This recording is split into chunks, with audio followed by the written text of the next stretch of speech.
Baik, Bismillahirrahmanirrahim. Assalamualaikum warahmatullahi wabarakatuh. Jadi izinkan saya untuk membuat sebuah video blog ataupun video presentasi untuk ujian akhir semester mata kuliah Sistem Pakar ya. Dan saya kelas IT 801 Informatika ya, PJJ Pendidikan Jarak Jauh S1 dan untuk dosen yang mengampu adalah Bu Jian Romadona Hasoltin Eskom Mkom. Jadi ini sifat ujiannya project based test. Jadi di sini ada studi kasus menggunakan algoritma Key-nearest neighbor atau algoritma KNN dan di sini diberikan training berupa dua atribut ya.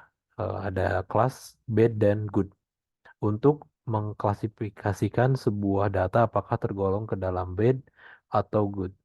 Dan di sini sudah diberikan contoh datanya. Sebagai contoh di sini ada apa data X7, data Y6 kategorinya bed ya dan ada beberapa data di bawahnya kayak ini X6, Y6 bed, X6, Y5 bed dan seterusnya ini ada good juga. Nah, di sini tugasnya adalah jika diberikan data baru gitu ya. Dan di sini datanya yaitu X-nya 3, Y-nya 5. Nah, kategorinya apa? Jadi X3, Y-nya 5 ini termasuk ke dalam bad atau good gitu ya. Nah, ini yang jadi apa ya jadi tugasnya gitu ya seperti itu. Oke, baik.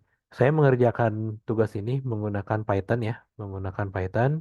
Di sini saya juga menggunakan Google Colab.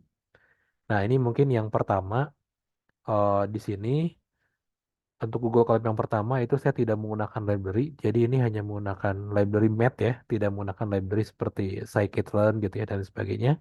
Ini uji coba pertama saya langsung menggunakan eh, pakai library math bawaan aja gitu ya yang ada di Python-nya gitu ya. Jadi ini menggunakan KNN algoritmanya tapi tidak menggunakan library.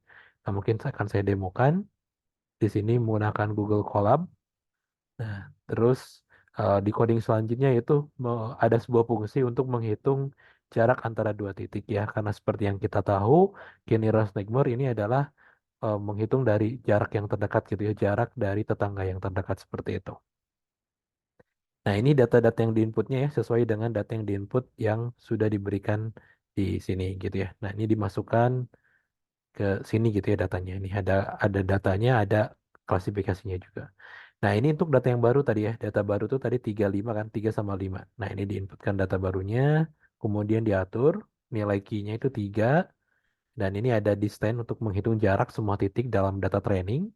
Lalu mengurutkan data berdasarkan jarak juga. Nah, lalu menghitung frekuensi setiap kategori di antara tetangga terdekat. Dan terakhir, ya ini terakhir ada hasilnya. Dan di sini kategori X3 dan Y5 itu adalah good ya, hasilnya good. Oke, nah sekarang kita coba lihat dengan coding yang kedua yang saya coba yaitu menggunakan scikit-learn, library scikit-learn ya. Nah, ini kita coba, ini lebih pendek karena menggunakan library. Dan ini ada datanya ya, ini ada data trend dan X trend dan Y trend ya di sini. Ini data dari hasilnya, ini data dari inputnya, lalu ini data dari hasil klasifikasinya. Nah, di sini ada membuat dulu model KNN-nya, lalu kita coba melakukan training gitu ya. Nah, kita input baru X new 35 sesuai yang diinputkan dan hasilnya adalah prediksinya sama good. Ya, baik menggunakan library dan juga menggunakan ini hasilnya good seperti itu. Oke, itu paling kurang lebih dari presentasi yang saya tunjukkan, yang dari base project test ini. Ini saya menggunakan dua cara ya. Ada yang satu tanpa library scikit-learn, kemudian yang satunya lagi ini menggunakan library scikit-learn seperti itu. Oke, sekian terima kasih. Assalamualaikum warahmatullahi wabarakatuh.